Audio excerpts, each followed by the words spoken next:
नमस्कार, स्वागत है आपका चौथा पैगाम में। आपके साथ में हूँ फिरदौस। आई नजर डालते हैं आज की गतिविधियों पर। जल आवर्धन योजना में चल रहे काम के कारण शनिवार चौराहा रोड पर 2 दिन तक बंद रहेगा, जिसके लिए संबंधित एजेंसी ने जिला प्रशासन और शासन से अनुमति ली है। जल आवर्धन योजना के तहत पाइपलाइन बिछाने का बचा हुआ काम पेंडिंग था, जिसे पूरा कराने के लिए कंपनी द्वारा फिर से काम खोला गया। बचे स्थानों पर पाइपलाइन बिछाई जा रही है, जिसके लिए 2 दिन तक शनिवार चौराहा और जयस्तंभ की ओर जाने वाला रोड बंद रहेगा। शनिवार सुबह से इसे बंद कर दिया गया। कंपनी अनुसार इसके लिए प्रशासन से परमिशन ली गई है। कंपनी और अफसरों का कहना है केवल दिन में काम कर सकते हैं, क्योंकि जमीन के नीचे सालों पुरानी संरचना की पाइपलाइन बिछी हुई है। रात में वो फूट जाती है तो उसे सुधारने की व्यवस्था नहीं हो पाती। शनिवार सुबह से शनिवारा चौराहे के पास से रोड बंद किया गया। साथ ही जयस्तंभ चौराहे से शनिवारा आने वाला रास्ता भी बंद कर दिया गया, जिसके बाद वाहन चालकों को फजीहत का सामना करना पड़ा। आवागमन करने वाले गलियों से गुजर रहे हैं। जेएमसी निर्माण कंपनी के प्रशासनिक अधिकारी रामचंद्र ने बताया, पुरानी लाइन होने से दिन में काम नहीं कराया जा रहा। 2 दिन रोड बंद रखकर नया रोड भी बना कर दिया जाएगा। सोमवार से आवागमन चालू हो जाएगा। जिला अस्पताल में बायोमेडिकल वेस्ट मैनेजमेंट फेल होता हुआ दिखाई दे रहा है। जैविक कचरा, रास्ते में पड़ी हुई पट्टी, निडल दवाइयां, सिविल सर्जन ने दिए जांच के आदेश। जिला अस्पताल में बायोमेडिकल वेस्ट का प्रबंधन करने का कोई इंतजाम नहीं है। बेतरतीब ढंग से इसे ले जाया जाता है। परिसर में निडिल, पट्टी, दवाइयों के रेफर नजर आते हैं। सिविल सर्जन डॉक्टर प्रदीप मोजेश का कहना है, संबंधित विभाग से बात कर व्यवस्था दुरुस्त की जाएगी। प्रतिदिन करीब 40 किलो से ज्यादा मेडिकल वेस्ट निकलता है, जिसे डंप कराने के लिए फिलहाल कोई व्यवस्था नहीं।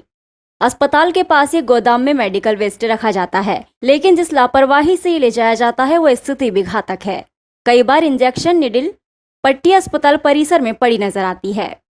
कर्मचारियों का कहना है कि प्रबंधन की ओर से ही कचरा व्यवस्थित तरीके से ले जाने के लिए सामग्री बराबर नहीं दी जाती। इस कचरे में कांच, प्लास्टिक की ग्लूकोज की बोतलें, सिरिंज, दवाओं की खाली बोतलें, दस्ताने सहित अन्य सामग्री होती है। सिविल सर्जन डॉक्टर प्रदीप मोजेश ने कहा, संबंधित विभाग प्रमुख से चर्चा कर व्यवस्था में सुधार किया जाएगा। मेडिकल वेस्ट रखने के लिए गोदाम बनाया गया है, फिर भी जहाँ समस्या आ रही है वो हल की जाएगी। जैसा भी आपने बताया, जो भी सेक्शन प्रभारी है जो इसको देख रहा है, उसको हम बुलवा लेते हैं और जो प्रॉपर प्लास्टिक बैग में इसको शिफ्ट कराने की भी व्यवस्था कर देते हैं। सर, देखने में आ रहा है कि लंबे समय से कचरा भी नहीं उठा है और बाद में ही है ना, बच्चों का वार्ड भी है और मेंटलिटी वार्ड भी है, तो मतलब व्यवस्था की जाएगी इसकी। ठीक है, मैंने बताया कि व्यवस्था हम सुधार देते हैं। अभी आपने बता भी दिया और हम हमारे सेक्शन के लोगों को बुला के पूछ भी लेते हैं और अभी चेक भी करवा लेते हैं। केंद्र सरकार के 8 साल को पूर्व मंत्री अर्चना चिटनिस ने उपलब्धियों से भरा हुआ बताया है। पूर्व मंत्री ने कहा है कि प्रधानमंत्री देश की आकांक्षाओं पर खरे उतरे हैं। विश्व में देश की छवि ऊंची हुई है। केंद्र सरकार के 8 साल पूरे होने पर भारतीय जनता पार्टी द्वारा आमजन के बीच उपलब्धियों का बखान कर रही है। इसके तहत शनिवार दोपहर आयोजित पत्रकार वार्ता में भाजपा प्रदेश प्रवक्ता और पूर्व मंत्री अर्चना चिटनिस ने कहा, जनता की आकांक्षाओं पर पीएम नरेंद्र मोदी खरे उतरे हैं। उन्होंने कई योजनाएं गिनाते हुए भाजपा का 8 साल का कार्यकाल उपलब्धियों से भरा बताया। उन्होंने कहा, केंद्र सरकार के 8 वर्ष गरीब कल्याण, सेवा, सुशासन के संकल्प को पूरा करने वाले रहे हैं। पहले योजनाएं कागज पर बनती थी, लेकिन आज योजना की घोषणा से लेकर उसे लागू करने तक मॉनिटरिंग होती है। प्रधानमंत्री आवास, उज्ज्वला योजना, स्वच्छता मिशन, स्वामित्व योजना, उजाला योजना आदि से जनता को लाभ मिला। सबका साथ, सबका विकास, सबका विश्वास और सबका प्रयास के मूल मंत्र के साथ आत्मनिर्भर भारत के लक्ष्य को साकार करने का काम पीएम मोदी की सरकार कर रही है।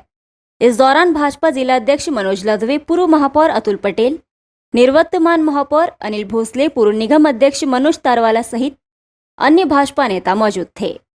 ऑल इंडिया मुशायरा एक शाम शौर आशना के नाम जहरे सरपरस्ती कार्यक्रम का आयोजन किया गया, जिसमें पधारे अतिथियों का सम्मान किया गया। पुस्तक का विमोचन भी किया गया।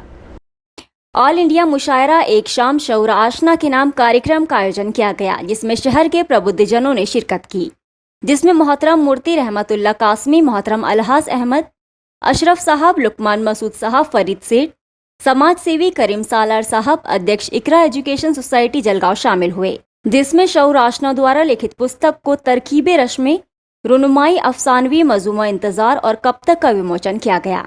इस दौरान शौर आशना के जीवन पर मौजूद शोहरा ने प्रकाश डाला।